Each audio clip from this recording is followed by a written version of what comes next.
الحمد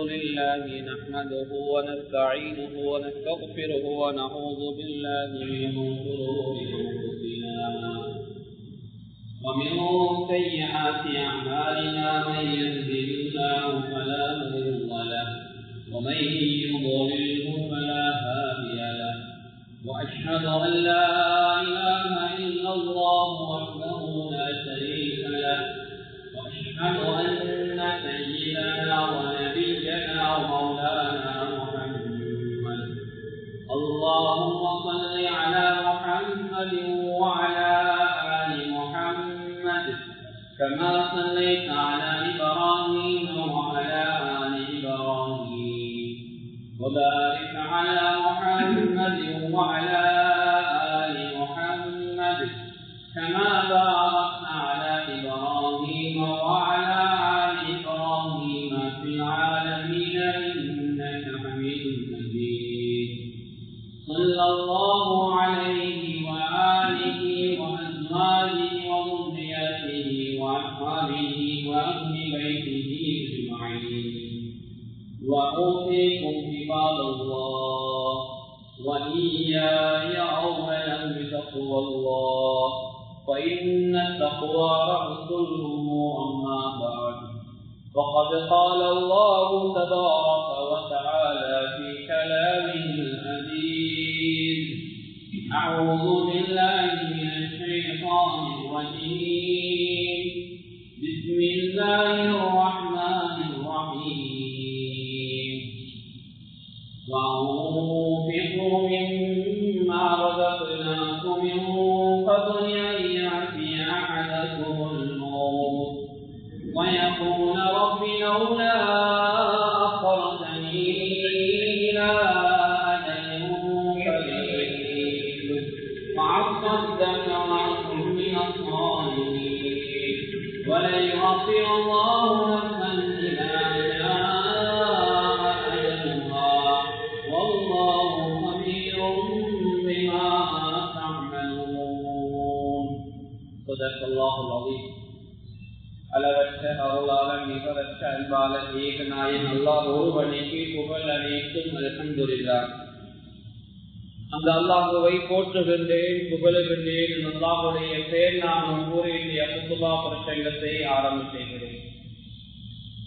ஸலாத்தும் ஸலாமும் இவர்களுமையான கண்மணி நாயகம் முஹம்மது முஸ்தபா ஸல்லல்லாஹு அலைஹி வஸல்லம் அவர்கள் மீது அன்னார் எடுத்துவடுகளை அன்னவரோபிஷகாது தமது வாழ்விலை பின்பற்றி வெற்றிகளை கண்டாலுமே சஹாபாக்கள், சாபியங்கள், சபாவு சாபியங்கள், முஸ்லிமான முஃமினான ஆண்கள் பெண்கள் யாவர் மீதும் அல்லாஹ்வுடைய சாந்தியும் சமாதானமும் என்றென்றும் உண்டாவதாக. இரண்டோ ஒரு நாள் உலகம் மனிதருக்கு பின்னால் மேலான ஜன்னத்துல் ஃபிர்தௌஸ் நாளைய மறுமை நாளை கிடைக்கட்டுமா என்று துஆ செய்கிறேன். அல்லாஹ் கபூல் செய்வானாக. அல்லாஹ்வுடைய கடமையை நிறைவேற்றுவதற்காக அல்லாஹ் விரும்பக்கூடிய இடமாகிய அவனது மாளிகையிலே அவனது வீட்டிலே நிறகாலத்தில் வந்திருக்கக்கூடிய அன்பர்களே நண்பர்களே, அல்லாஹ்வை எல்லா சந்தர்ப்பங்களிலும் பயந்து கொள்ளுமாறு பள்ளிக்கு உள்ளே இருக்கின்ற போதும் வெளியே இருக்கின்ற போதும் தனிமையில் இருக்கின்ற போதும் கூட்டாக இருக்கின்ற போதும் இரவிலும் பகலிலும் இரகசியமாகவும் பரகசியமாகவும் அறிமுகமான நோக்கத்திலும் அறிமுகம் இல்லாதவர்கள் மத்தியிலும் செழிப்பாக சந்தோஷமாக இருக்கின்ற கட்டங்களிலும் சோர்வான சங்கடமான கட்டங்களிலும் எல்லா சந்தர்ப்பங்களிலும் அல்லாஹ் எங்களை பார்த்துக் கொண்டிருக்கிறார் என்ற சிந்தனையோடு எங்களுடைய ஒவ்வொரு நிமிடத்தையும் நகரத்துமாறு முதலாவதாக எனக்கும் அப்பால் உங்களுக்கும் வசியத் செய்து கொள்கிறேன். எனவே இந்த உலகிலே அல்லாஹ்வை பயந்து நாளைய மறுமை நான் அல்லாஹ் உயரிய அந்த முஸ்தகீமுடைய பட்டியலை சேர்த்து ஜனால ஜிந்தத்துகளை கூலியாக சொன்ன புரிவான அன்பான அல்லாஹ்வின் நல்லடியார்களே, பேரன்பு மிக்க சகோதரிகளே, அல்லாஹ் சுப்ஹானஹு வ தஆலா இந்த உலகத்திலே எங்களுடைய நலவுக்காக இந்த உலகத்திலே ஏராளமான கடமைகளை தந்திருக்கிறார். ஏராளமான நலவுகளை எங்களுக்கு செய்யுமாறு அல்லாஹ் ஏவிருக்கிறார். எனவே ஒரு மனிதனுடைய வாழ்விலே மிக மிக முக்கியமாக இருக்க வேண்டிய ஒரு நலவு, இருக்க வேண்டிய ஒரு பண்பு, அது அல்லாஹ் தஆலா எங்களிடத்திலே எதிர்பார்க்கின்றான். அல்லாஹ் தஆலா கொடையாளன். அல்லாஹ் தஆலா இந்த உலகத்திலே அல்லாஹ் தஆலா மிகப்பெரிய கொடையாளியாக இருக்கிறார். அல்லாஹ் தஆலா இந்த உலகத்திலே சேருக்கு அல்லாஹ் ஏராளமாக கொடுத்திருக்கிறான். இன்னிற்கு அல்லாஹ் ஓரளவு கொடுத்திருக்கிறான். இன்னொருவரை பார்த்தால் அவருக்கு ஒன்றுமே இல்லை. கண்ணியமானவர்களே, இந்த உலக அமைப்பிலே அல்லாஹ் தஆலா இப்படித்தான் ஒவ்வொருவரையும் வைத்திருக்கிறான். எனவே அல்லாஹ் சுப்ஹானஹு வ தஆலா இந்த உலகத்திலே அவன் கொடையாளன். அதே போன்று அந்த தன்மை எங்களிடத்தில் இருக்கின்ற போது, நாங்கள் கொடையாளாக இருக்கின்ற போது, நாங்கள் கொடுக்கின்ற அந்த தன்மை இருக்கின்ற போது அல்லாஹ் எங்களை விரும்புகின்றான். அல்லாஹ் ரஹூப், அல்லாஹ் ரஹீம், அல்லாஹ் இரக்கமானவன். இரக்கம் என்ற சிபத் எங்களிடத்தில் இருக்கின்ற போது அல்லாஹ் எங்களை விரும்புகின்றான். அல்லாஹ் மன்னிக்கக்கூடிய மன்னிப்பு என்ற சிபத் எங்களிடத்தில் வருகின்ற போது அல்லாஹ் எங்களை விரும்புகின்றான். இனிமான அல்லாஹ்வின் நல்லடியார்களே, அல்லாஹ் எந்த விசாலமாக இந்த உலகத்தை அல்லாஹ் படைத்து, இந்த விசாலமான உலகத்தை அல்லாஹ் வழி நடத்தி, அது மாத்திரமல்ல அல்லாஹ்வுடைய ரஹ்மத் விசாலமானது. அல்லாஹ்வுடைய ரஹ்மத் கோபத்தையும் நினைத்து விடக்கூடியது. இந்த உலகத்திலே தவறு செய்கின்ற யாரையும் அல்லாஹ் நேரடியாக உடனே கண்டிப்பது கிடையாது. அல்லாஹ் அவமாற்றங்கள், காலங்கள், சந்தர்ப்பங்களை கொடுத்து கொண்டே இருக்கிறான். எனவே அல்லாஹ்வின் நல்லடியார்களே, எதை சொல்ல வருகிறேன் என்றால், கொடையாளன் அல்லாஹ், கொடையாளன் அல்லாஹ், கொடுப்பவன் அல்லாஹ், கொடுப்பவன் அல்லாஹ். யாருக்காவது கொடுக்க நாடினால் இந்த உலகத்திலே உள்ள யாராலும் அதை தடுக்கவும் முடியாது. அல்லாஹ் கொடுக்காமல் யாரையாவது விட்டு விட்டால் இந்த உலகத்திலே உள்ள மக்கள் எல்லோரும் சேர்ந்து நினைத்தால் அவருக்கு கொடுக்க முடியாது. அது அல்லாஹ்வுடைய ஆற்றல், அல்லாஹ்வுடைய கவி, அல்லாஹ்வுடைய சக்தி. எனவே அல்லாஹ்வுடைய நல்லடியார்களே, இந்த உலகத்திலே தான தர்மம் என்று சொல்லக்கூடிய ஒரு அமல் இருக்கிறது. அது பெருமதியான அமல், மீனால பெருமதியான அமல். சில அமல்கள் ஈடுபட்டால் கண்ணியமானவர்களே அடியார்களுக்கு கவலைகள் வராது. ஆனால் சில அமல்கள் ஈடுபட்டால் அடியார்கள் எந்த நேரம் அதை பற்றி கவலைப்பட்டுக் கொண்டிருப்பார்கள். அது நான் சொல்லக்கூடிய விடயம் அல்ல, குர்ஆன் சொல்றது. அன்பர்களே, சதகா என்ற அமல் யாருடைய வாழ்க்கையில இல்லையோ அவர்கள் கவலைப்படுவார்கள். அந்த கவலை சக்கராத்தில இருந்து ஆரம்பமாகும். அந்த உலக முடிவு ஏற்படுகின்ற அந்த சந்தர்ப்பத்திலே இருந்து ஆரம்பமாகும். அவர்கள் சக்கராத்துடைய சந்தர்ப்பத்துல கவலைப்படுவார். அல்லாஹ் தஆலா பரிசுத்த அல் குர்ஆன் ஆரம்பத்தில் ஓதிய குர்ஆனுடைய ஆயத்துகளை சொல்லி காட்டுகிறார். وَأَنفِقُوا مِمَّا رَزَقْنَاكُمْ مِنْ قَبْلِ أَنْ يَأْتِيَ أَحَدَكُمُ الْمَوْتُ فَيَقُولَ رَبِّ لَوْلَا أَخَّرْتَنِي إِلَى أَجَلٍ قَرِيبٍ فَأَصَّدَّقَ. சக்கராத்துல ஒரு மனிதன் கவலைப்படுவான். அல்லாஹ் வானங்கோடு சொன்னான், அல்லாஹ் உனக்கு தந்த ரிஸ்கில ஆகாரத்துல நீ தர்மம் கொடுத்துக்கோ, மௌத்துக்கு முன்னால தர்மம் கொடுத்துக்கோ, அல்லாஹ் எங்களுக்கு ஏவினான், அதை செய்யவில்லை. ஒரு மனிதனுடைய உயிர் பறிக்கப்படக்கூடிய சந்தோஷம் கட்டம், அந்த கட்டத்திலே, அந்த தருணத்திலே அவளுக்கு அல்லாஹ் எண்ணி கொடுத்த மூச்சுகள் முடிந்து விட்டன. அல்லாஹ் போட்ட ஆகாரம் அப்படியே முடிந்து விட்டது. இந்த சந்தர்ப்பத்திலே இந்த மனிதன் அல்லாஹ்விடத்தில் அவகாசம் கேட்கிறான், யா அல்லாஹ் என்ன கொஞ்ச நேரம் திருப்பி அனுப்புவாய், என்ன கொஞ்ச நேரம் இந்த உலகத்துக்கு அனுப்புவாயா? அனுப்பினா நான் செய்யக்கூடிய அமல் வேற அமல் கிடையாது. அல்லாஹ் சொல்லுகிறான், உடனே நான் தர்மம் கொடுப்பேன். கேட்கிற போது கேட்டு வந்தார்கள், கொடுக்கவில்லை, பதிக்க வைத்தேன், முடிச்சு போட்டு வைத்தேன், எண்ணி எண்ணி வைத்தேன். சக்கராத்துல சொல்லுகிறான், இன்னும் கொஞ்ச நேரம் அனுப்புவாயாக, அனுப்பினால் இந்த ஆயுள் பிச்சை எனக்கு தந்து விட்டால் என்னிடத்தில் இருக்கக்கூடியதை நான் மற்ற மனிதன் பிச்சை கேட்டு வந்த மனிதருக்கு கொடுப்பேன் என்பதாக அல்லாஹ் சொல்லுகின்ற ஒரு செய்தி. இந்த அடியான் சக்கராத்துடைய சந்தர்ப்பத்திலே புலம்புவான். இறுதியாக சொல்லுவான்,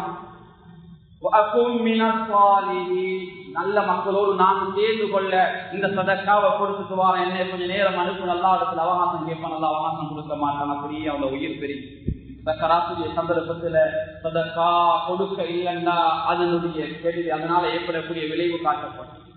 மௌத்தா போனாலும் மறுமையில கவலை.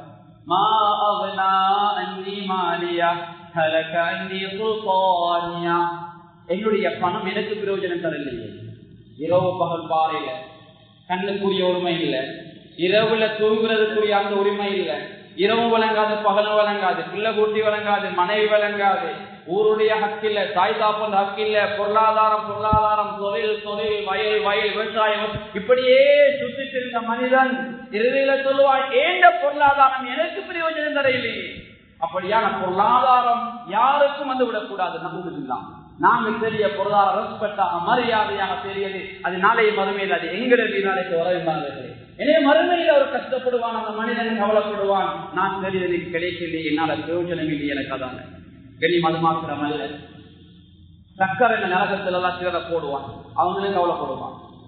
சக்கரை நரகத்துல சென்றவர்களை அல்லாஹ் தஆலா குர்ஆனுடைய ஆயத்துகள் மூலமாக விளங்கப்படுத்துகிறாங்க. கண்ணியமானவர்கள், இந்த உலக நியதியில் இருக்குது, தப்பு செய்யற மனிதன் யாரும் தப்பு ஒப்புக்கொள்ளல. 100% தப்பு ஒப்புக்கொள்ளுவாங்க. நிஜத்தை யாருமே செய்த தவற ஒப்புக்கொள்ள விருப்பம் இல்லை.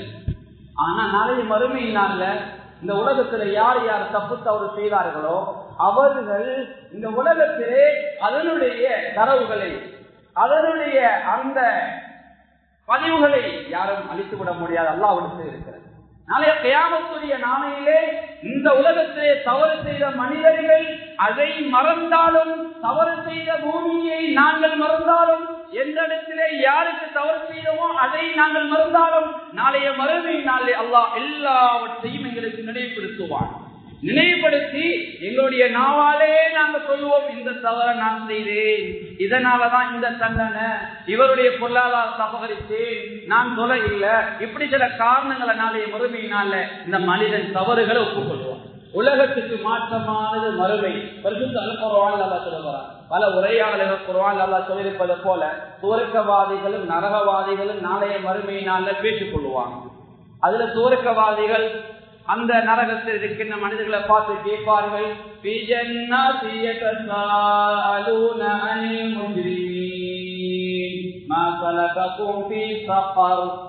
சுவர்க்கத்தில் இருக்கின்ற ஸ்ரீதேவிகள் அந்த மூதவிகளை பார்த்து, அந்த பாவைகளை பார்த்து கேட்பார்கள், சக்கர் என்ற நரகத்தில் உங்களை நுழைவித்தது எது என்று கேட்பார். எங்களோட புலங்கினீங்க, வாழ்ந்தீங்க, எங்களோட காலத்தை கழிச்சீங்க, சக்கர் என்ற நரகத்தில் என்ன காரணம்? அந்த பாவிகள் சொல்லுவார்கள், நாங்க சும்மா நரகத்தில் இருக்கல, அல்ல எங்களை சும்மா கொண்டு நரகத்தில் வீசல். அவர்களே அவருடைய வாயால சொல்லுவார்கள், 4 பாவங்களை சொல்லுவார்கள். அதில் முதலாவது சொல்லுவார்கள், நாங்கள் தொழவில்லை, இதனால் அல்லாஹ் சக்கர்ல போட்டீங்களை வேறு. இரண்டாவது சொல்லுவார்கள், எளிய மக்களுக்கு நாங்கள் உணவு கொடுக்க. எத்தனையோ பேர் எங்களை கதவு தட்டி நாங்க கதவு தொடப்படவில்லை. எத்தனையோ பேர் தர்மம் தர்மம் தாங்க கேட்டாங்க. எத்தனையோ பேர் பயிர்களை தூக்கிட்டு வந்தாங்க. ஊர்ல ஒரு மதரசா இருந்துச்சு, பள்ளி இருந்துச்சு, எவ்வளோ தேவை இருந்துச்சு, யார் யாரையோ எங்கே இருந்து கொடுத்துறாங்க, ஆனா நாங்க கொடுக்க இப்படி ஒரு கவலை. கண்ணியமானவர்களே, மூன்றாவது சொல்லுவார்,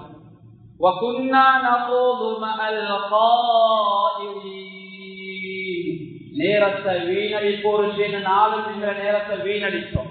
மூணாவது. 4வது சொல்வார்கள், மறுமை நாள போய் பித்தோம்.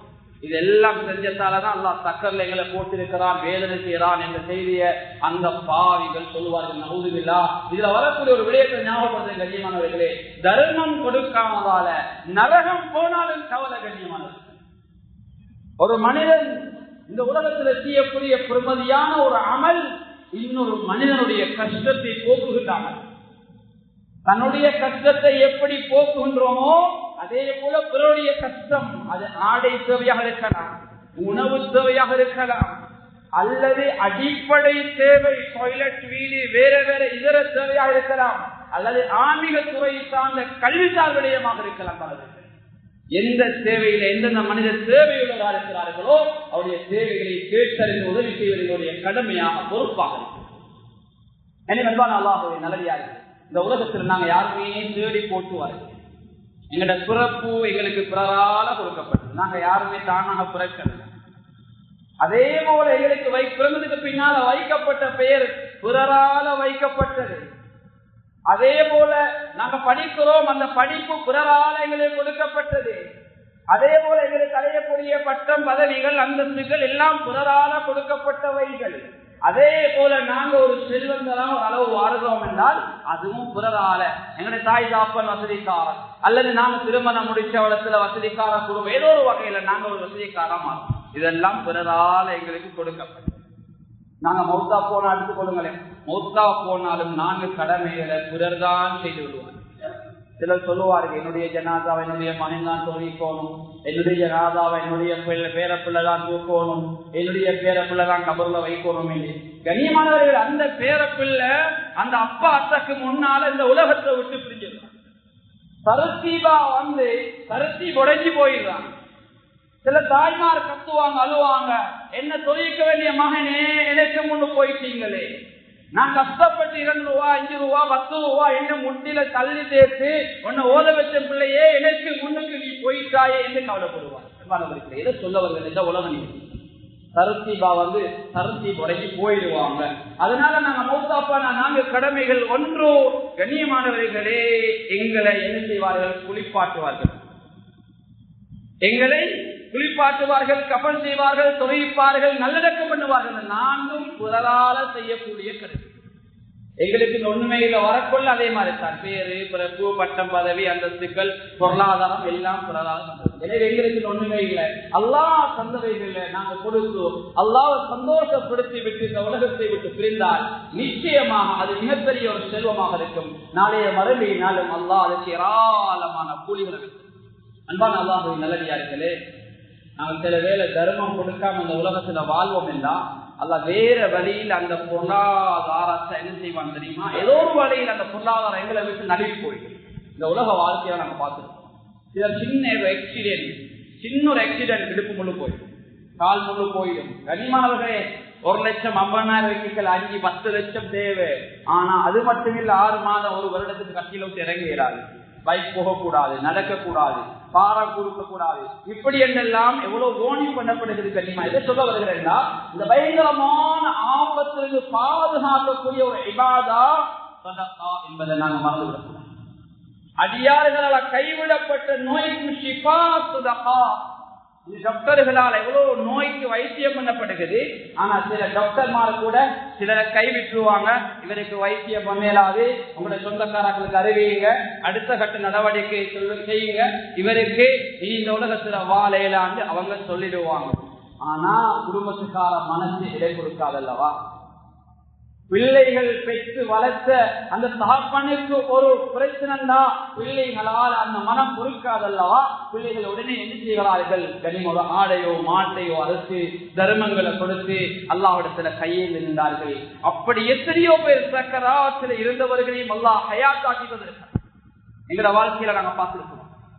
கண்ணியமான அல்லாஹ்வின் நல்லடியார்கள், ஐசூல போய் மாத கணக்கில் கிழமை கணக்கில் இருந்து எத்தனையோ பேர் வெளியே வந்திருக்கிறாங்க. அல்லாஹ் அந்த தர்மத்துக்கு அவ்வளவு பெரிய பவரை கொடுத்து.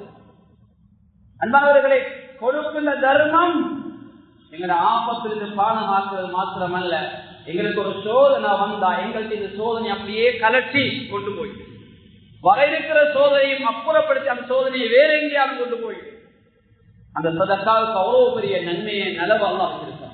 எனவே அல்லாஹ்வின் நல்லடியார்களே, அந்த தர்மத்தை எங்களோட வாழ்க்கையில நாம் கடைபிடிப்போம். இமாம் ஷாஃபி ரஹ்மத்துல்லாஹி அலைஹி அவர்கள் அடிக்கொருக்கா அவர்கள் மாணவர்களுக்கு சொல்லுவார்கள் ஒரு முக்கியமான ஒரு செய்தி. அதுமாத்த கௌமுன் வமா மாத்தது ஃபலாயிலுஹும் வஆத கௌமுன் வஹும் பின்னாசி அம்வார். சில சமூக மௌத்து, சில மனிதர்கள் மௌத்து, ஆனா அவர்கள் செய்த நலவுகள் மௌத்தாக இல்லை. இதை கொஞ்சம் யோசிச்சு பாருங்க. இந்த தம்பிட்டி ஜும்மாக்கள் இருக்கிற இந்த வளவுல மாஷா அல்லாஹ் ஒரு மதரசா இருக்குது, மாஷா அல்லாஹ் பள்ளிக்கூடம் இருக்குது, மாஷா அல்லாஹ் ஜும்மா பள்ளி இருக்குது. இந்த காணிய வகுப்பு செஞ்சவங்க மௌத்து, இந்த பள்ளிக்கு ஆரம்ப ரசிகளாக இருந்தவங்க மௌத்து. இந்த காணியை கொடுத்துட்டு மௌத்தாகிட்டாங்க, பள்ளியை கட்டிட்டு மௌத்தாகிட்டாங்க, மதரசா உருவாக்கிட்டு எங்களை விட்டு பிரிஞ்சிட்டாங்க. இன்னும் 25 வருடம் பூர்த்தியாக போகுது. கண்ணியமானவர்களே, அவர்கள் தான் மௌத்து, அவர்கள் செய்த நலவுகள் மௌத்தாக இல்லை. ஒவ்வொரு நாளும் அந்த கபருக்கு நன்மைகள் போகுது. இன்னைக்கு நானும் நீங்களும் கொஞ்சம் யோசிச்சு பாருங்க. நானும் நீங்களும் மௌத்தானா எங்களுக்கு டிபாசிட் என்ன இருக்கு கபருக்கு வாரது? நாங்க படித்தது யாரோ ஒருவர் கட்டிய பாடசாலை. இன்னைக்கு எங்களையும் ஒரு எங்களை ஒரு ஆசிரியராக, அதிபராக, ஒரு பட்டதாரியாக, லட்சக்கணக்கில் சம்பளம் எடுக்கக்கூடிய ஒரு பட்டதாரியாக உருவாக்கி இருக்கின்ற அந்த பாடசாலைக்கு நானும் நீங்களும் என்ன செய்திருக்கிறோம்? என்னை ஒரு சீரேரியாக வாழ வைக்கின்ற இந்த பள்ளிக்கூடத்திலே படித்த அந்த ஆன்மீகம், குர்ஆன், ஹதீஸ், அஸ்ஸஹியாத், வஜ்ஹத், இதன் மூலமாக நாங்கள் தொழுது கொண்டு மாஷா அல்லாஹ் எந்த குறைபாடுமே நாம் இருக்கிறோம். சில சகோதர ஜமாத்துல கூட்டு போனா சரி சூரத் ஃபாத்திஹா ஓதுறது கஷ்டம். அத்தகையா தோதப்படுற கஷ்டம். ஆனா இந்த இருபாயத்துல அப்படி எங்களுக்கு முஅல்லிம்கள், அப்படி எங்களுக்கு எப்பமாறு கற்றுத்தந்து நல்ல ஒரு நிலைமையில நாங்க இருக்கிறோம் என்றா அந்த இடத்தை உருவாக்கி தந்த அந்த இடத்துக்கு நானும் நீங்கள் என்ன செய்திருக்கிறோம்? எங்கட பேர் சிலத்துக்கு ஒரு தூள் இருக்குதா? எங்கட பேர் சிலத்துக்கு 10 சீமெண்ட் பேக்கி இருக்குதா? எங்கட பேர் சிலத்துக்கு 5 பேஜ் கால் இருக்குதா? கண்ணியமான அல்லாஹ்வின் நல்லடியார்களே, கவலையான விடயம். இன்னைக்கு நிறைய இடங்கள்ல மாஷாஅல்லாஹ் மதரசாக்கள் பள்ளிகளில் குறையில்லை. ஆனா அந்த மதரசாக்கள் நடத்துறவங்க அங்க உள்ளவங்க இல்ல, எங்கேயோ உள்ள ஹாஜியார், கண்டியில உள்ள ஹாஜியார், கொழும்புல உள்ள ஹாஜியார், அக்கூர்ல ஹாஜியார். கண்ணியமானவரே, இல்ல கண்ணியமானவர்களே, எங்களால முடியும்.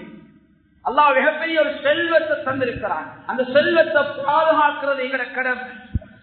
கண்ணியமான அல்லாஹ்வின் நல்லடியார்களே, அண்மையில் எங்களை ஊர்ல ஒரு பள்ளி, தக்கியா பள்ளி கட்டினோம். கிட்டத்தட்ட 1 கோடிக்கு மேல செலவு. வெளி வசூல் போகவே இல்லை. கண்ணியமானது ஊர் மக்களுடைய பொருளாதாரம் அல்ஹம்துலில்லாஹ் வர 500 ரூபாய் தந்தவங்க இருக்கிறாங்க, 1000 ரூபாய் தந்தவங்க, லட்சம் தந்தவங்க இருக்கிறாங்க. அது நீங்க எங்களோட முயற்சி கண்டிப்பாக கண்ணியமானது. நாங்க கேட்டு போறது எங்களுக்காக அல்ல, அல்லாஹ்வுடைய மாளிகைக்காக. அல்லாஹ் ஒரு காலம் எங்களை விட மாட்டான், அல்லாஹ் ஒரு காலம் எங்களை கைவிட மாட்டான். அதனால கண்ணியமானவர்களே, எங்கட ஊர்ல உள்ள இந்த மதரசாவை நானும் நீங்களும் பாதுகாப்போம். எங்கட ஊர்ல உள்ள இந்த மஸ்ஜிதை பாதுகாப்போம். இங்கே இது ஷரியத் பாதுகாக்கப்படும். கண்ணியமானவர்களே, ஷரியத்துடைய அறிவு இருக்கிறேன், இல்முல் வஹி இருக்கிறே, அது சாதாரணமான ஒரு அறிவு அல்ல. ஸல்லல்லாஹு அலைஹி வஸல்லம் கைருக்கும் மன் தஅல்லமல் குர்ஆன வ அல்லமஹு உமர் রাদিয়াল্লাহு தஆலா வரக்கூடிய ஹதீஸ் புகாரில் வந்திருக்கிறது. உங்களே சிறந்தவர் குர்ஆனை தான் கற்றுக்கொள்ள வேண்டும். அந்த குர்ஆனை தான் கற்று மட்டும் போதாது, அதை கற்றுக் கொடுக்க வேண்டும். அந்த பணியை இந்த ஊரு செய்து கொண்டிருக்கிறது. கண்ணியமானவர்களே, அதற்காக நானும் நீங்களும் பார்வையாராக இருந்து விடாமல் ஒரு பங்காராக, போராளிகளாக கண்டிப்பாக நானும் நீங்கள் இருக்க வேண்டிய ஒரு கடமைப்பாடுகளுக்கு இருக்கிறது. அல்லாஹ் எங்களுக்கு பொருளாதாரத்தை ஏதோ குறைவாக அதிகமாக தந்திருக்கலாம். மாதம் ஒரு தொகை கொடுப்பது, கஷ்டமான பிள்ளைகளுடைய மாத பீசை பொருட்படுத்துவது, மாதத்துல ஒரு சாப்பாட்டுங்களா கொடுக்க முடியும் கொடுப்பது. கண்ணியமானவர்களே, அந்த நலவை இந்த உலகத்தில் அல்லாஹ் தருவான், மறுமையிலும் அல்லாஹ் அந்த நலவை நிச்சயமாக தருவான். எத்தனையோ ஏழை பிள்ளைகள் மாஷா அல்லாஹ் ஓதுறாங்க, ஆனா அவங்களோட கையில செல்வம் இல்ல, ஏதோ ஒரு வகையில ஓத வைக்கிறாங்க, சமூகத்துக்காக ஓத வைக்கிறாங்க. கண்ணியமானவர்களே, இன்னைக்கு எத்தனையோ தனவந்தர பிள்ளை இருக்கிறாங்க, அல்லாஹ் அப்படி ஒரு பாக்கியத்தை கொடுக்கல. ஆனா நீங்க கவலைப்படவானா, என்னுடைய பிள்ளைக்கு ஓதக்கூடிய பாக்கியம் கிடைக்கல. ஆனா சில வேலை அது நாங்க விட்டு தவறாக இருக்கலாம். என் பிள்ளைக்கு சுதந்திரம் கொடுத்தோம், பெரிய ஸ்மார்ட் போனை கொடுத்திக்கிறோம், பெரிய பைக்கை வாங்கி கொடுத்தோம், வாகனத்தை வாங்கி கொடுத்தோம், சுதந்திரம். படிக்க போங்கன்னு ஒரு நாள் சொல்றேன் இல்ல, படிக்க போக எடுத்துட்டு வீட்டேறி இப்படி சுதந்திரம் கொடுத்ததால் என்னுடைய மகன் ஏதோ ஒரு வகையில நான் படிச்சு ஜொப் செய்ய ஏன் வாப்பா நல்ல வசதிக்காரு, நான் வீட்டுல இருந்து சாப்பிட்டு இருக்கலாம் என்று எங்கட பிள்ளைகள மனதுல போய் சில வேலை அப்படியான யோசனைகளை பிள்ளைகள அந்த படிப்பை நிறுத்தி இருக்கலாம். ஆனா ஏழை எளிய பிள்ளைகள் எத்தனையோ பேர் ஓதிக்கொண்டிருக்கலாம், எத்தனையோ பேர் அவங்கள படிப்புகளை முன்னெடுக்க முடியாம சமூகத்துக்காக வேண்டி தன்னுடைய தேவைகள், அந்த அறிவு கண்ணை, அறிவு தாகத்தை நிறைவேற்றிக் கொள்ள முடியாமல் இவ்வளவு கஷ்டங்களோடு வாழ்ந்து கொண்டிருக்கிறார்கள். அந்த பிள்ளைகளுக்காக தேடி தேடி உங்களுடைய உதவிகளை செய்யுங்கள். நிச்சயமாக அது நாளைய மறுமையிலே உங்களுடைய பிள்ளைதான்.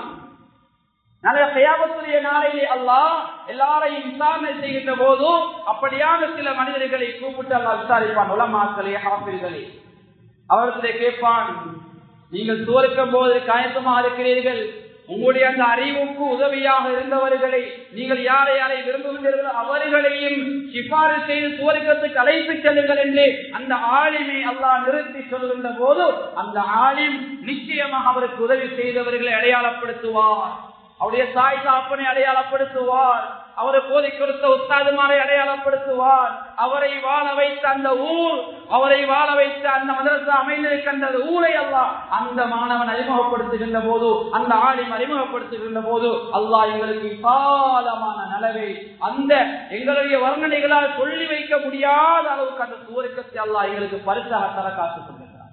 அன்பானவர்களே, கண்ணுக்கு விளங்காத ஒன்று அதை சொன்னால் எங்களுக்கு விளங்காது. அதனால கண்ணியமானவர்கள், இந்த உலகம் எப்படியோ போயிடும், ஆனா மௌத்துக்கு பின்னால ஒரு வாழ்க்கை இருக்குது, அதை யாரும் மறந்துடாது. இங்க உள்ள இன்பம் தற்காலிகமானது, இங்க உள்ள பணம் சொத்து சில கொஞ்ச காலம் தான். மௌத்து அப்புறத்துக்கு பின்னால யாரோ எங்கட பணத்துக்கு சண்டை பிடிப்பாங்க, சண்டை பிடிச்சா எங்கட கபருக்கு என்ன வரும், நன்மையா வரும் தீமையா வரும், கொஞ்சம் யோசிச்சு பாருங்க. எனவே நாங்க கௌரவமாக தேடியது இந்த உலக வாழ்க்கையில எங்கட கபருக்கு வாழ்க்கை சில நடவுகளை செய்து விட்டு போங்க. ஒரு முறை ஸல்லல்லாஹு அலைஹி வஸல்லம் ஒரு நபித்தோழர் வந்து கவலைப்படுகிறார், நாயகமே என்னுடைய தகப்பன் மௌத்தாகிவிட்டார், என்னுடைய தகப்பன் சக்கராத்திரி சந்தர்ப்பத்தில் பேச முற்பட்டார், ஆனா பேசிக்கொள்ள கிடைக்க இல்லை. என்னுடைய தந்தை பேசி இருந்தா தர்மம் கொடுக்குமாறு சொல்லியிருப்பார். எனவே நாயகமே என்னுடைய தந்தைக்காக நான் தர்மம் கொடுத்தா என்னுடைய தந்தைக்கு அது போய் சேருமா என்று கேட்டார். ஸல்லல்லாஹு சொன்னார்கள், நீங்கள் தர்மம் கொடுங்கள், அதனுடைய நன்மை உடைய தந்தைக்கு போய் சேரும் என்றார். மனதில் மௌத்தா போன பொருட்கள் மிகப்பெரிய மிகப்பெரிய ஒரு நன்மை தான் ஈசால் அவர்களுக்காக அவனுடைய தர்மங்களை கொடுப்பது, சதகாக்களை கொடுப்பது. கண்ணியமானவர்களே, அதோடு சதகா ஜாரியா எல்லோரும் இருக்கு. அது நிரந்தரமான அமல். நான் ஆரம்பத்துல சொன்னேன், இங்க ஒரு காணி இருப்பதனாலதான் இன்னொரு காணி எடுத்து நாங்க இந்த இடத்துல இருக்காங்க. இங்க ஒரு காணி இருப்பதனாலதான் மதரசாவை மாற்றலாம் செஞ்சிருக்கோம். எவ்வளவு பெரிய விசாலமான வேலைகள் எங்களுக்கு நாம் செய்வோம். கண்ணியமானவர்களே, இது சதகா ஜாரியா. அல்ல நிறைய பொருளாதார தந்திருப்பான், கொஞ்சம் காணியை கொடுக்கிறது, ஒரு பில்டிங்கை கொடுக்கிறது, பள்ளிக்கு வருமானத்துக்கு அல்லது மதரசாக்கு ஏதோ ஒரு வகையில் எங்களால் ஏழுமான பங்களிப்பு செய்யும். சில பகுதிகளை பார்க்கிறோம், மாஷா அல்லாஹ், அந்த மக்கள் பள்ளிக்கு 2-3 தென்னை மரங்களை கொடுத்திருக்கிறாங்க.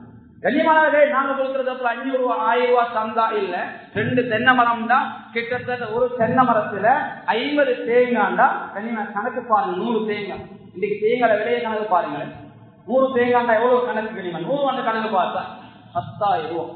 நாங்க 1000 ரூபாய் கொடுத்துட்டு பெருசா பேசுறோம். ஆனா சாதாரணமாக அவ்வளோ பெரிய தர்மத்தை கொடுத்த மனிதர்கள் இல்லாமல் இல்லை. கண்ணுக்கு தெரியாம பெரியோரு தர்மம் எங்களால போய்கொண்டிருக்கு. ஆனா நாங்க சின்ன சின்ன தொகையை கொடுக்கும் போது யோசிக்கிறோம், நான் கொடுக்குற 1000 ரூபாய்க்கு ஒரு 400 கிராம் எங்க வாங்கல, ஒரு 3-4 லிட்டர் பெட்ரோல் அடிக்கலாது, ஒரு 5 கிலோ அரிசி வாங்கலாது. கண்ணியமானவர்களே, கொஞ்சம் யோசிப்பாரு என்ன செய்யணும். அதனால நிரந்தரமா ஒரு சதகாவுடைய வழியை ஏற்பாடு பண்ணினா நிச்சயமாக மௌத்துக்கு பின்னால் எங்களுடைய கபருக்கு அந்த நலவுகள் வந்து கொண்டே இருக்கும் என்பதில் சந்தேகம் கிடையாது.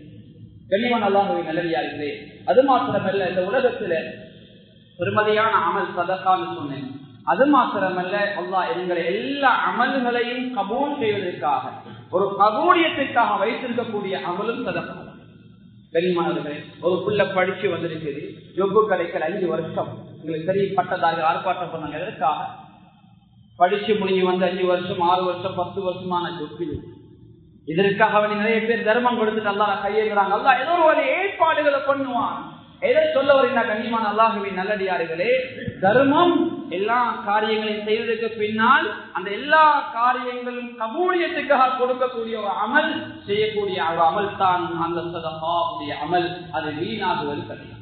எனவே கண்ணியமான அல்லாஹ்வின் நல்லடியார்களே, இந்த அமல்களை நாங்கள் செய்து கொள்ள வேண்டும். அடுத்த மாதம் உங்களோட மதரசால, இந்த மாதம் இல்லாத அடுத்த மாதம் நினைக்கிறேன். கண்ணியமான அல்லாஹ்வின் நல்லடியார்களே, இந்த மாதம் உங்களோட மதரசாவுடைய விழா இருக்கு. உங்களால் ஏழுமான பங்களிப்புகளை செய்யுங்க. அது மாத்திரமல்ல, 7 பிள்ளைகளை சேர்த்து அந்த பிள்ளைகளுக்கு அந்த பிள்ளை ஓதி முடியும் வரைக்கும் நீங்க ஏதோ ஒரு வகையில பங்களிப்பு செய்யுங்க.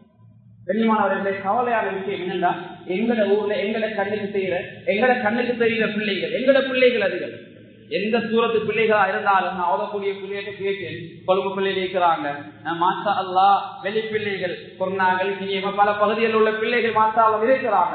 இந்த எல்லா பகுதியில் உள்ள பிள்ளைகள் ஓதிக்கொண்டு இருக்கும் போது கண்ணியமானவர்கள், அது உங்களுடைய பிள்ளைகள். நீங்க ஒவ்வொரு பிள்ளைக்கு மாச பீஸோ அல்லது உணவோ ஏதோ ஒன்று ஏற்பாடு பண்றீங்கன்னா அல்ஹம்துலில்லாஹ், அது உங்களுக்கு பெரிய ஒரு பரக்கத்தை அவங்கள வாழ்க்கையில பார்க்கும். அந்த பிள்ளைகள் காலையில தஹஜ்ஜுத் கிளம்பிடுவாங்க, தஹஜ்ஜுத் கிளம்பி குர்ஆன் வகைய பாடமாக்குறாங்க. கண்ணியமானவர்கள், சின்ன பிள்ளைகள் துவா செய்தா, பாவமே செய்யாத அந்த பிள்ளைகள் துவா செய்தா அல்லாஹ் அந்த துவாக்களை கபூல் செய்வான். எனவே கண்ணியமான அல்லாஹ்வின் நல்லடியார்களே, இதனால ஏழுமான பங்களிப்பை இந்த ஆன்மீகத்தை, இந்த ஷரீஅத்தை வளர்க்குவதற்காக நாங்கள் பயன்படுத்த வேண்டும். அப்படி இல்லைன்னா எங்களுடைய செல்வம் நாளைய கியாமத்துடைய நாளில் அது எங்களுக்கு எதிராக காட்டப்படும். நவுதுபில்லாஹ் பாருங்க, ஒரு ஹதீஸை ஞாபகப்படுத்திட்டு கொத்துபா நிறைய கொடுக்கும். புகார்ல வரக்கூடிய ஹதீஸ் 1403வது ஹதீஸாக பதிவு செய்யப்பட்டிருக்கு. யாருடைய பொருளாதாரத்துல தான தர்மம் கொடுக்கப்பட இல்லையோ, யாருடைய பொருளாதாரத்துல ஜக்காத்து கொடுக்கப்பட இல்லையோ, யாருடைய பொருளாதாரத்துல மற்றவருடைய ஏழை எளிய மக்களுடைய சொத்தும் கலந்திருக்குதோ, கண்ணியமானவர்களே ஸல்லல்லாஹு சொன்னார்கள், யகூனு கன்து அஹதிக்கும் யௌமல் கியாமத்தி சுஜாஅன் அக்ரா. நாளை கியாமத்துடைய நாளையில அந்த பொக்கிஷம், அந்த செல்வம் விஷமுள்ள பாம்பாக மாற்றப்படும். அனகந்துக்க அனமாலுக்க, நான் தான் உன்னுடைய செல்வம், நான் தான் உன்னுடைய பொக்கிஷம். ஏழை எளிய மக்களை வாழ வைக்காத சொத்து, சதக்கா ஜக்காத்து கொடுக்காத சொத்து, மற்றவரை சுரண்டி ஏதோ ஒரு வகையிலே பிழையான முறையை பறித்த சொத்து என்று அதை கியாமத்துடைய நாள் இவருடைய அந்த பொக்கிஷம், இவருடைய அந்த பொருளாதாரம் அவருக்கு எதிராக தாக்கப்பட்டு இறுதியிலே ஒரு பாம்பாக அவருடைய பொருளாதாரமாக்கப்பட்ட அந்த மனிதனை மூடிக்கொள்ளும். இன்னும் ஒரு வாயத்தில் வருகிறது, அந்த மனிதனை மூடிக்கொண்டதற்கு பின்னால் அதை மனிதனா பாம்பா என்று தேடிக்கொள்ள முடியாமல் அந்த மனிதனை அந்த பாம்பு, அந்த விஷ பாம்பு சூழ்ந்து கொள்ளும் என்பதாக ஸல்லல்லாஹு அலைஹி வஸல்லம். எனவே கண்ணியமான அல்லாஹ்வின் நல்லடியார்களே, நானும் நீங்கள் சந்தோஷமாக அந்த உலகத்திலே வாழுகிறோம். மௌத்துக்கு பின்னாலும் அதே சந்தோஷம் நிலைக்க வேண்டும். இதை விட பல மடங்கு சந்தோஷங்களை அல்லாஹ் தருவதற்கு தான் மறுமை வைத்திருக்கிறான். இதை விட பல இன்பங்களை தருவதற்கு அல்லாஹ் மௌத்துக்கு பின்னால் ஒரு சுவர்க்கம் என்ற ஒரு விசாலமான சுவர்க்க சோலையே அல்லாஹ் வைத்திருக்கிறான். எனவே கண்ணியமான அல்லாஹ்வின் நல்லடியார்களே, அதற்காக அல்லாஹ் தந்திருக்கின்ற பொருளாதாரத்தை நாங்கள் பயன்படுத்தினால் நிச்சயமாக மௌத்துடைய சந்தர்ப்பத்திலே கவலை வரவ மாட்டாது, மௌத்துக்கு பின்னால கவலை வரவ மாட்டாது. எனவே அல்லாஹ் தந்திருக்கின்ற பொருளாதாரம் மூலமாக ஏழுமான வகையில் எங்களால் உதவிகள் செய்வோம். மாதா மாதம் 1000 ரூபாய், மாதா மாதம் 2000 ரூபாய், மாதா மாதம் 500, எவ்வளோ எங்களால் முடியுமான. ஆரம்பத்தில் சொன்னேன், 2 தென்னை மரம் தான் கிட்டத்தட்ட கண்டிப்பா 100 தேங்காய் பிக்கிறாங்க. மாசம் மாசம் 10,000 ரூபாய் கொடுக்கிற நல்ல மனிதர்களும் சாதாரணமான ஏழை தான். ஆனா 10-12 தென்னை மரம், 2 தென்னை மரத்தை வசூல் செய்திருக்கிறார் அல்லாஹ்வுக்காக. அந்த ஏழையும் ஒவ்வொரு மாதமும் 10,000 ரூபாய். அந்த 10,000 ரூபாவால கண்ணியமானவர்களே கிட்டத்தட்ட ஒரு ஊர்ல 8 பள்ளிகள், பொதுவாக எங்களை ஊரை பொறுத்தவர்கள் 8 பள்ளி, அந்த 8 பள்ளிக்கு இப்படியான ஒரு வருமானம் கண்ணியமான 8 பள்ளியுடைய ஹதரத்துமார் முஅஜ்ஜின்களுக்கு அது சம்பளமாக போய் சேருது. அது மாத்திரமல்ல, குதுபா பண்ண வரக்கூடிய உலமாக்களை அவருடைய சேவைகளுக்காக, இன்னும் வேற வேற இதர சேவைகளுக்காக, ஷரியத்துடைய கல்வியை பாதுகாப்பதற்காக குர்ஆன் மதரசாக்களுக்கு செலவிடப்படுகிறது, பள்ளியை பரிபாலனை செய்வதற்காக பயன்படுத்தப்படுகிறது. இப்படி நிறைய நல்ல விடயங்களுக்கு பயன்படுத்தப்படுகின்ற போது அந்த மனிதர் இந்த முழு ஊரினுடைய நன்மையையும் ஒவ்வொரு மாதமும் அங்கே அபகரிக்கின்ற, எடுத்துக் கொள்கின்ற ஒரு மனிதனாக அவர் மாறக்கூடிய சந்தர்ப்பம் கிடைக்குமாக இருந்தால் அதை விட மிகப்பெரிய ஒரு பாக்கியம் வேற இருக்க முடிகிறது. எனவே கவனத்தில் எடுங்கள். சதக்கா என்று சொல்லக்கூடிய அமல் சாதாரணமான ஒரு அமல் அல்ல. கிள்ளி கிள்ளி கொடுப்போருக்கு அல்லாஹ் கிள்ளி கொடுப்பான், கொடுக்காமல் தடுத்து வைப்போருக்கு அல்லாவும் தடுத்து வைத்துக் கொள்வான். கண்ணியமானவர்களே, எனவே இந்த உலக வாழ்க்கையில அல்லாஹ் தந்திருக்கின்ற தர்மங்களை கொண்டு மற்றவங்களை சந்தோஷப்படுத்துங்க. ஏழை எளிய மக்களுடைய செல்வத்தையும் சேர்த்துத்தான் அல்லாஹ் எங்களை கரங்களை தந்திருக்கிறான். எனவே அவங்களையும் கவனிப்பதனுடைய பொறுப்பு. அதே போல இமாம் ஷாஃபி ரஹ்மத்துல்லாஹி அலைஹி தொடர்ந்து சொன்னார்கள், قد مات قوم وما ماتت فضائلهم وعاش قوم وهم في الناس اموات. சில மனிதர்கள் மௌத்து ஆனா அவங்க செஞ்ச நல்ல செயல்கள் மௌத்தாகிடும். நிறைய நலவுகளை செய்துட்டு போனாங்க. இன்றைக்கு சரி கெட்டனகுள்ள இந்த பாடசாலை இன்னைக்கு எவ்வளவு பகுதியில் இந்த பிள்ளைகள் வந்து படிக்கிறாங்க. ஆரம்பத்தில் அந்த பாடசாலை உருவாக்கிகளுக்கு எவ்வளவு நலவுகள். இன்னைக்கு இந்த ஊர்ல உள்ள நிறைய மக்களை பட்டதாரியாக ஆக்கியிருக்கின்ற ஒரு பாடசாலை. கண்ணியமானவர்களே, எனவே நானும் நீங்களும் ஒரு சீதேவியாக இருக்கிறோம், நானும் நீங்கள் ஒரு பட்டதாரியாக இருக்கிறோம். நானும் நீங்களும் இங்கு படித்துவிட்டு அதற்கு ஒரு சேவை செய்யலாம். இந்த குர்ஆன் மதரசா எங்கட ஊர்ல இருக்குது, இந்த அரபு மதரசா எங்கட ஊர்ல இருக்குது, இந்த ஹிப்ஸ் மதரசா எங்கட ஊர்ல இருக்குது. இதுக்கு நானும் நீங்களும் பங்களிப்பு செய்யவில்லை என்றால், வேற எங்கே ஒரு பங்களிப்பு செய்கிறார் என்றால் இங்க உள்ள நன்மையை வேறொருவர் எங்கே கொண்டு போகிறார். எனவே அல்லாஹ் எங்களுக்கு இப்படியான ஒரு பாக்கியத்தை தந்திருக்கிறாங்க. கண்ணியமானவர்களே, எனக்கு தெரிஞ்ச சில நண்பர்கள் இருக்கிறார்கள். கண்ணியமானவர்களே, மதரசாக்கள் சில சந்தர்ப்பங்களை கோல் பண்ணுவாங்க, அதுல இந்த மதரசாவில் எத்தனை பிள்ளைகளை மாசத்துக்கு தெரியுங்க சொல்லுங்க, அதில் நான் போட்டுறேன். கண்ணியமானவர்களே, அந்த பிரச்சனையுடைய காலங்களுக்கு முன்னால சில வேலை பல லட்சம் ரூபாய், 2-3 லட்சம் இருந்தால் இந்த சகோதரர் அந்த ஆலிம் அல்லது அந்த ஹாஜி அந்த கணக்கை போட்டுடுவார். அந்த பிள்ளைகளை கணக்கு அப்படியே வெட்டுருங்க, பிள்ளைகள் செடுங்க, இந்த பணத்தை ஒரு ஹாஜியார தந்துட்டாரு, அவர் ரகத்துல துவா செய்ய சொல்லுவாங்க.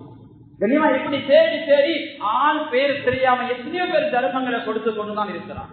எனவே கண்ணியமானவர்களே, அல்லாஹ் எங்களுக்கு ஒரு சந்தர்ப்பத்தை தந்திருக்கிறார். எங்களோட முக்தி எங்களோட பெருமதி எங்களுக்கு விளங்காது. மாஷாஅல்லாஹ் அந்த பகுதியில் நிறைய மதரசாக்கள், சரியத்தை பாதுகாக்கிற மதரசாக்கள். ஊர்ல எது நடந்தா அல்லாஹ்வோட ரஹ்மத் இறங்கும், எது நடந்தா அல்லாஹ்வோட சந்தோஷம், எது நடந்தா அல்லாஹ் சந்தோஷப்படுவான், எது நடந்தா அல்லாஹ்வோட கோபம், எது நடந்தா அல்லாஹ்வோட கண்ணரங்கம் என்ற விடயத்தை அறியக்கூடியவர்கள், அறிந்தவர்கள், உலமாக்கள், ஷரீஅத்தை படிக்கக்கூடியவர்கள். அன்பான அல்லாஹ்வின் நல்லடியார்களே, அங்கே உலகத்தை எவ்வாறு சம்பாதிப்பது, உலகத்துல எப்படி பணம் சம்பாதிப்பது, உலகத்துல எப்படி சொத்து செல்வத்தோடு வாழ்வது, அதில் நாங்கள் கற்றுக் கொடுக்கப்படுகிற மார்க்கத்தை பாதுகாக்கிற விஷயம், ஷரீஅத்தை சொல்லக்கூடிய விஷயம், முக்கியமான சில விடயங்களை நாங்கள் கற்றுக்கொள்ள. எனவே கண்ணியமான அல்லாஹ்வின் நல்லடியார்களே, உலமாக்களுடைய பெருமதிகளுக்கு விளங்காம போகலாம். ஆனால் சர்வ சாதாரணமானதல்ல. எங்களோடு பின்னி பிணைந்தவர்கள் அவர்கள். எங்களை யாராவது ஒருத்தர் மௌத்தானா ஒரு ஆலிம் இல்லாம அவரை அடக்க முடியாது. ஒரு பிள்ளை பிறந்துட்டா அந்த பிள்ளைக்கு பேர் வச்ச ஒரு ஆலிமை தேடி போறோம். கண்ணியமானவர்களே, பிள்ளைக்கு வைக்கக்கூடிய பேர் ஆங்கிலத்திலேயோ தமிழ்லயோ கிடையாது. அரபு பாசையில் இருக்கப்பட்ட பேரு தான், அரபு மொழியில் இருக்கப்பட்ட பேரு தான். அதான் சொல்கிறோம் அரபாலதான், இக்காமத் சொல்றோம் அரபாலதான், தொழுகை எல்லாம் பொதுவும் அரபாலதான். அரபு இல்லாத வேற ஒன்று தொழுகைக்கு நுழைந்தால் தொழுகை பாத்திலாக இருமானவர்களே. இது எங்க கற்றுக் கொடுக்கப்படுகிறது? இந்த குர்ஆனுடைய மதரசா அல்லது அரபு மதரசா கற்றுக் கொடுக்கும். அன்பான அல்லாஹ்வின் நல்லடியார்களே, அவருடைய எக்ஸிடென்ட் ஆயிட்டை வச்சுக் கொள்ளுவோம். அவரை கால் அமர்த்தப்பட்டு விட்டது, அந்த மனிதனுக்கு வைத்தியம் நடந்து கொண்டிருக்கிறது. அகற்றப்பட்ட காலை தொழிப்பதா, அடக்குவதா அல்லது வீசி விடுவதா, இதனுடைய அறிவு டாக்டர் மாற்று கிடையாது. இதனுடைய அறிவு உலமாக்கத்தான் இருக்கிறது. எதை சொல்ல வருகிறா? இந்த அறிவு கட்டாயம் அவசியம். இது இல்லாம இந்த உலகத்துல நாங்க வாழ்வோம் என்றா எங்களோட வாழ்க்கை மிருகத்துக்கும் எங்களுக்கு வித்தியாசம் இல்லாமல் போய்விடும். அல்லாஹ் சமூகத்தை மேலானவர்களாக வைத்திருக்கிறான். எதற்காக நானும் நீங்களும் பகுத்தறிவுள்ளவர்கள், ஷரியத்தோடு மார்க்கத்தோடு அல்லாஹ்வுடைய அந்த தீனை ஷரியத்தை பாதுகாக்கக்கூடியவர்கள். அதனால் அல்லாஹ் எவ்வளவு கண்ணியத்தை மரியாதை அல்லாஹ் இருக்கிறது. இந்த உலகத்தில் மிகப்பெரிய மதிப்பு அந்தஸ்து அல்லாஹ் வச்சிருப்பது ஈமான் அல்லவா? எப்போது ஈமான் எங்களுக்கு கலட்டப்படுமோ அப்போது எங்களுக்குள்ள மரியாதை அப்படியே போய்விடும். எனவே அல்லாஹ்வின் நல்லடியார்களே, அந்த ஈமானியத்தை கற்றுத்தருகின்ற, அந்த தக்வா உள்ள அந்த குழந்தைகளை உருவாக்குகின்ற, அந்த தாய்களை உருவாக்குகின்ற அந்த பணியை செய்து கொண்டிருக்கின்ற அந்த கலாக்கூடங்களுக்கு, அந்த கல்வி கூடங்களுக்கு நாங்கள் ஒரு பார்வையாளராக இல்லாமல் நாங்கள் ஒரு பங்காளிகளாக, போராளிகளாக எங்களால் ஏற்றுமாற பங்களிப்பை செய்து அவைகளை வளர்த்தெடுக்கக்கூடிய நல்லடியார்களாக இவரை கபூஷ் கொள்வாயாக. யா அல்லாஹ், இந்த ஊரில் இருக்கின்ற இந்த பள்ளியுடைய நிலைமைகளை நல்ல நிலைமையாக்கி தருவாயாக. இங்குள்ள மதரசாவுடைய சூழ்நிலை நல்ல சூழ்நிலையாக்கி தருவாயாக. யா அல்லாஹ், இந்த மதரசாவுக்கு நிறைய பிள்ளைகள் ஓதி அந்த பிள்ளைகள் இங்கிருந்து பிரயோஜனம் அடையக்கூடிய பிள்ளை ஆக்கிடுவாயாக. யா அல்லாஹ், இந்த மதரசாவை காலையிலும் மாலையிலும் பார்க்கக்கூடியவர்கள் அந்த மதரசாவை பற்றி அன்பை எங்களை உள்ளங்களை போட்டுடுவாயாக. அந்த குழந்தைகளை பற்றி அன்பை நலவுகளை எங்களை உள்ளங்களை போட்டுடுவாயா. நாங்கள் தேடக்கூடிய பொருளாதாரங்களை பரக்கத்துக்காக எங்களால் முடியுமான ஹதியாக்களை கொடுத்து துவாவை பெற்றுக் கொள்ளக்கூடிய சாலிஹான நன்மக்களாக எங்களை கபூல் கொள்வாயா. யா அல்லாஹ், அதே போன்று இந்த ஆரம்பத்தில் இந்த காணியை எடுப்பதற்காக, இந்த பள்ளியை கட்டுவதற்காக, மதரசாவை கட்டுவதற்கு கஷ்டப்பட்ட அனைத்து நல்லுள்ளங்களையும், அதற்காக உதவி செய்த அனைத்து நல்லுள்ளங்களையும், உதவிகளால் சொற்களால் கஷ்டப்பட்ட அனைவரையும் நீ கபூல் செய்து கொள்வாயாக. அதே போன்று யா அல்லாஹ், அண்மையில் எடுக்கப்பட்ட அந்த காணி பள்ளியுடைய சொத்து, அதற்காக உதவி செய்த அனைத்து நல்லுள்ளங்கள் அதை விட பல மடங்கை கொடுத்துருவாயாக. அதுக்கு பலமான நாளைய மறுமையினால் துவக்கத்திலே ஒரு மாளிகை கொடுத்துருவாயா. இந்த உலகத்திலே உன்னுடைய மாளிகை இருக்கக்கூடிய இடம் விசாலமாக இருக்க வேண்டியதற்காக வேண்டி அவருடைய பொருளாதாரங்களை கொடுத்தார்கள் யா அல்லாஹ். எனவே நாளைய மறுமையினாலே உன்னுடைய விசாலமான துவக்கத்தை அவருக்கு மிகப்பெரிய மாளிகையை கொடுத்துருவாயா. யா அல்லாஹ், நீ கஞ்சத்தனம் படாத ரப்பு யா அல்லாஹ், நீ அள்ளி கொடுப்பவன் யா அல்லாஹ், நீ அள்ளி கொடுப்பவன் யா அல்லாஹ். எனவே கொடுத்த அந்த அடியார்களுக்கு நீ அள்ளி கொடுத்துருவாயா. அவர்கள் விரும்பாத புறத்தில் அவர்களுக்கு உதவிகளை செய்து கொடுத்துருவாயா. யா அல்லாஹ், அந்த துஆவை தரிப்பு விருப்பையை கொண்டு ஏற்றுக்கொள்வாயாக. ஷரியத்துடைய இந்த இல்மை பாதுகாக்கக்கூடிய உலமாக்களை, ஹாஃபில்களை நீ கபூல் செய்து கொள்வாயாக. அவருடைய ஹித்மத்துகளை கபூல் செய்து கொள்வாயாக. அவருடைய ஷரியத், அவருடைய மார்க்க பாதுகாக்கப்படுவதற்காக எங்களை உதவியார் ஆக்கிடுவாயாக. யா அல்லாஹ், அந்த ஊரில் இருக்கக்கூடிய நிர்வாகிகளை கபூல் செய்து கொள்வாயாக. முன்னாள் நிர்வாகிகளை கபூல் செய்து கொள்வாயாக. மஸ்ஜிதுடைய ஊழியர்களை கபூல் செய்து கொள்வாயாக. இந்த மதரசாவுக்கும் பள்ளிக்கும் கஷ்டப்படக்கூடிய அனைத்து ஊழியர்களையும், அனைத்து உஸ்தாதுமார்களையும், அதனுடைய நிர்வாகிகளையும் கபூல் செய்து கொள்வாயாக. யா அல்லாஹ், அந்த ஊரில் வாழக்கூடிய, நிரந்தரமாக வாழக்கூடிய ஜமாத்தார்களையும், வந்து குளிர்க்கக்கூடிய ஏழியவர்களையும் நீ கபூல் செய்து கொள்வாயாக. யா அல்லாஹ், இந்த பெண் மக்களையும் கபூல் செய்து கொள்வாயாக. உன்னுடைய பரக்கத்தையும் மறுமை இந்த ஊருக்கு பிரத்யேகமாக கொடுத்துருவாயாக. பூரா முஸ்லிம் உம்மத்தை நீ பாதுகாத்துடுவாயாக. யா அல்லாஹ், நல்ல ஒரு நிலைமையை இந்த நாட்டில் ஏற்படுத்திடுவாயாக. முழு உலகத்தில் ஏற்படுத்திடுவாயாக. களிமா சொன்ன ஒரே ஒரு காரணத்துக்காக உங்களுடைய முஸ்லிம் சமுதாயத்தில் நாடுகளை ஒடுக்கப்படுகிறார்கள் யா அல்லாஹ். சில நாடுகளில் முஸ்லிம் சமுதாயம் அங்கே வேதனை செய்யப்படுகிறார்கள் யா அல்லாஹ், சோதிக்கப்படுகிறார்கள் யா அல்லாஹ். எனவே இதை விட, எங்களை விட நீ அறிந்தவன் யா அல்லாஹ். அவருடைய நிலைமைகளை நல்ல நிலைமையை ஆக்கி தருவாயாக. அவருடைய நிலைமைகள் சுபிச்சவன் நல்ல நிலைமையை ஆக்கி தருவாயாக. உலகத்திலே சமாதான நிம்மதி வாழக்கூடிய நாடுகளாக உள்ள நாடுகளை நீ ஆக்கிடுவாயாக. இந்த ஊரை கபூல் செய்வாயாக. இங்கு உள்ள மக்களை கபூல் செய்வாயாக. இந்த துஆவை தரிப்பு விருப்பை ஏற்றுக்கொள்வாயாக. ஆமீன் ஆமீன். வஆஹிரு தஅவானா அல்ஹம்துலில்லாஹி ரப்பில்